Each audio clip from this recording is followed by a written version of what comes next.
Hi everyone, welcome back to our channel. എന്തൊക്കെയുണ്ട് വിശേഷംസ്? അപ്പം എല്ലാവരും സുഖമായിട്ട് സേഫ് ആയിട്ട് ഇരിക്കുന്നു എന്ന് വിചാരിക്കുന്നു. ഈ വീഡിയോയിൽ ഞാൻ കാണിക്കുന്നത് വീട്ടിൽ ഞങ്ങൾ നട്ട കപ്പ വിളവെടുക്കുന്നതും പിന്നെ അത് ഉപയോഗിച്ചിട്ടുള്ള ഒരു പുഴുക്ക് റെസിപ്പിയുമാണ്.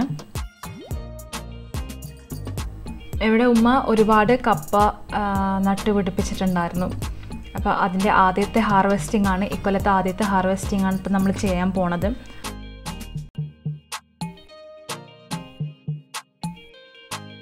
വളരെ ശ്രദ്ധയോടെ നമുക്ക് കപ്പ മണ്ണിൽ നിന്ന് മെല്ലെ ഇളക്കിയെടുക്കാം, കൈകൊണ്ട് തന്നെ ഇളക്കിയെടുക്കാം. ഇവിടെ കപ്പ നടുന്നതും പിന്നെ അതിനെ പരിപാലിക്കുന്നതും കൾട്ടിവേറ്റ് ചെയ്യണതും ഹാർവെസ്റ്റ് ചെയ്യണതും എല്ലാം ഉമ്മ ഒറ്റക്ക് തന്നെയാണ്.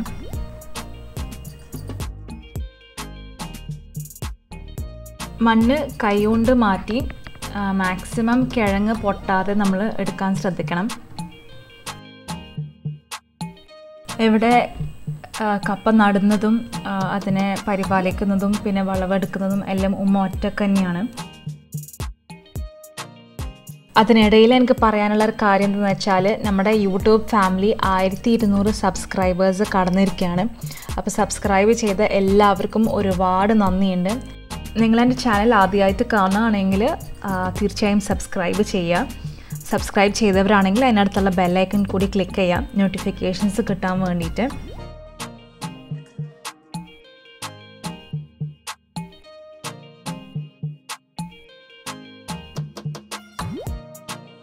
ഇക്കൊല്ലത്തെ നമ്മുടെ ആദ്യത്തെ കിഴങ്ങ് ഹാർവെസ്റ്റിംഗ് ആണ് ഇപ്പം ചെയ്തത്. അപ്പോൾ നമുക്ക് ആദ്യത്തെ സെറ്റിൽ ഇത്ര കപ്പയാണ് കിട്ടിയിട്ടുള്ളത്.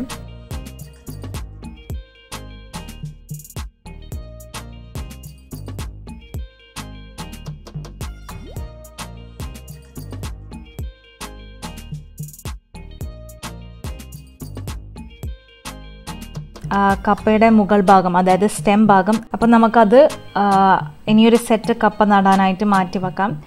കപ്പ നമ്മൾ നടുന്നത് സ്റ്റെം കട്ടിംഗ് ആണ്. അപ്പോൾ അതിൻ്റെ തണ്ടൊന്ന് മുറിച്ച് ഒരു 10-15 ഇഞ്ച് നീളമുള്ള തണ്ട് മുറിച്ചിട്ട് നട്ടിട്ടാണ് നമ്മൾ ഇനിയൊരു സെറ്റ് കപ്പ ഉണ്ടാക്കുന്നത്.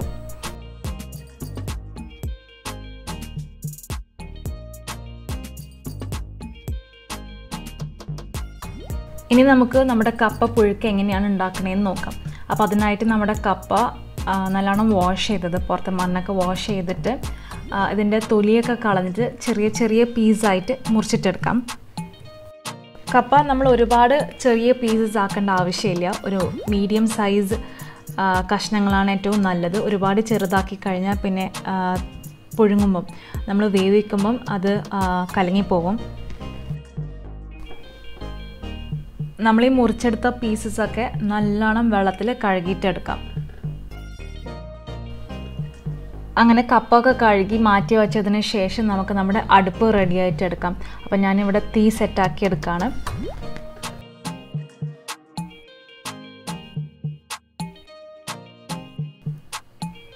എന്നിട്ട് നമുക്ക് ആദ്യം കപ്പ ഒന്ന് പുഴുങ്ങിയിട്ടെടുക്കാം. കപ്പ പുഴുങ്ങാനായിട്ട് നമുക്ക് ആദ്യം ഒരു ചട്ടിയിൽ കപ്പ ഇട്ട് കൊടുക്കാം. എന്നിട്ട് അതിലേക്ക് വെള്ളം ഒഴിച്ചു കൊടുക്കാം. നമ്മൾ ഇട്ട് കൊടുത്ത കപ്പ മുങ്ങണത് വരെ വെള്ളം ഒഴിച്ചു കൊടുക്കാം.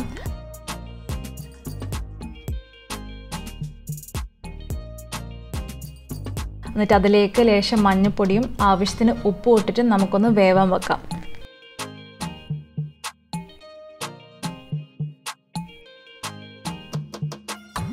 അങ്ങനെ നമ്മുടെ കപ്പ നമുക്കൊരു 10-15 മിനിറ്റ് വരെ മൂടി വേവിച്ചെടുക്കാം. അപ്പോൾ നമ്മൾ പ്രഷർ കുക്കറാണ് ഉപയോഗിക്കുന്നതെങ്കിൽ നമുക്ക് 2 വിസിൽ മതി.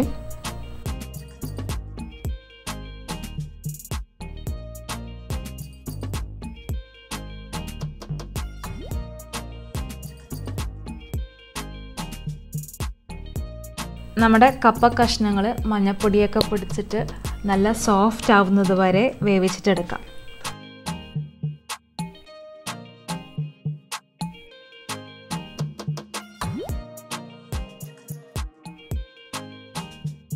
അങ്ങനെ കപ്പ കുക്കായതിനു ശേഷം നമ്മൾ ഈ തിളപ്പിക്കാൻ ഉപയോഗിച്ച വെള്ളം ഡ്രെയിൻ ചെയ്ത് കളയാം. എന്നിട്ട് നമുക്ക് ഈ വെന്ത കപ്പ ഒന്ന് മാറ്റി വെക്കാം.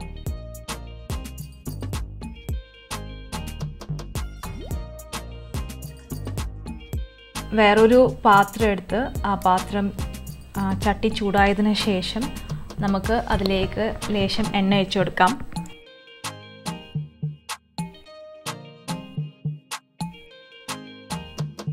എന്നിട്ട് നമുക്കൊരു ടീസ്പൂൺ കടുകിട്ട് പൊട്ടിച്ചിട്ടെടുക്കാം.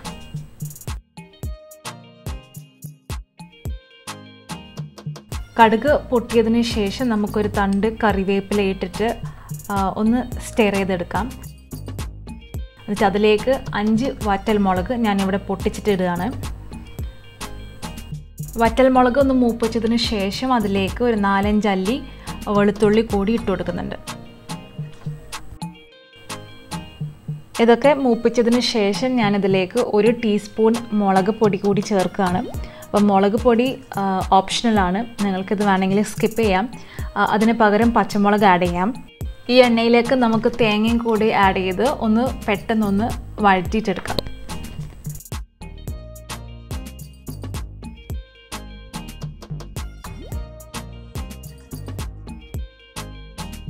ഇതിലേക്ക് നമ്മുടെ കപ്പയും കൂടെ വേവിച്ച് വെച്ച വെള്ളം ഡ്രെയിൻ ചെയ്ത് കളഞ്ഞ കപ്പയും കൂടെ ഇട്ടിട്ട് നല്ലോണം ഒന്ന് മിക്സ് ചെയ്തിട്ടെടുക്കാം.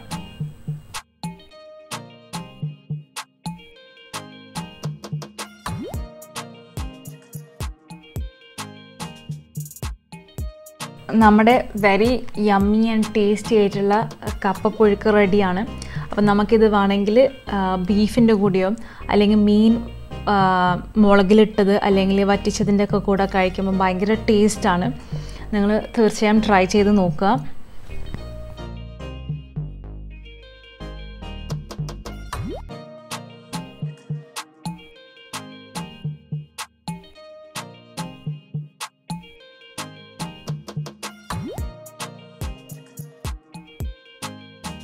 നിങ്ങൾക്ക് ഈ വീഡിയോ ഇഷ്ടപ്പെട്ടാൽ തീർച്ചയായും ലൈക്ക് ചെയ്യുക, കമൻറ്റ് ചെയ്യുക, നിങ്ങളെ ഫാമിലിക്കും ഫ്രണ്ട്സിനും എൻ്റെ വീഡിയോ ഷെയർ ചെയ്ത് കൊടുക്കുക.